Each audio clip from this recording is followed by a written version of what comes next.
Hey everybody, Steve Pletz with my business partner Thad Clendenin. We're here with Steve Pletz and team. The big discussion that's going on right now is this NAR settlement.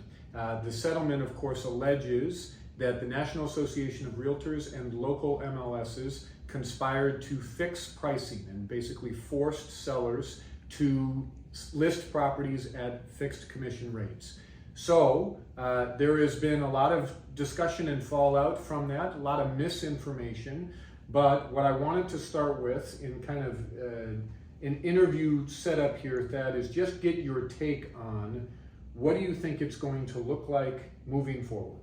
Well, I've been in the industry myself for almost 20 years. I was raised in it. My mom has been selling since the mid '80s. Obviously, I've heard her stories. We've all talked about our stories of all the change and the evolution that we've seen through real estate over the many years we've been involved, and you and I have been in about equal time.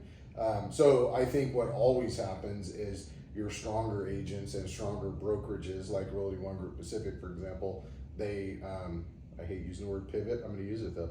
They pivot, they adapt, and they get better. And so I think that you just find different ways to reconstruct what you're doing so that it works for everyone. I mean, I think that's ultimately what the outcome is going to be. I think, unfortunately, and you and I were discussing this offline, there's a lot of fear, and I think it's a result of that misinformation. And so I think there's just a lot of agents right now that are reactive and really not sure where to turn and how to do business moving forward. So I think that's where we come in. Yeah, I mean, I certainly agree with what you're saying, that I think I'll be very interested to see how and if the business really changes at all. It is not a perfect system the way that it has been in the past, but it's also not a broken system. And as of last week, there's now discussion all over social media about the Fannie and Freddie Mac coming out with saying that if the seller credits the buyer for the buyer's agent's commission, that it will not impact their maximum closing costs that they're allowed to receive. Here's the basics of it. The basics are certain types of loans. As a buyer, I'm only allowed to get a max credit.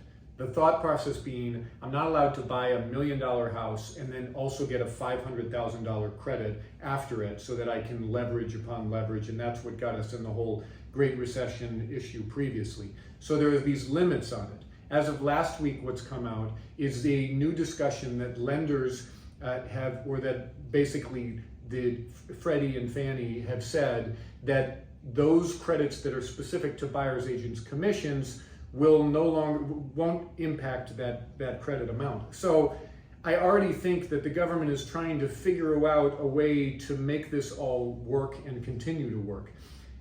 Commissions have always been negotiable, so 5% and 6% commissions may or may not be going away as has been advertised.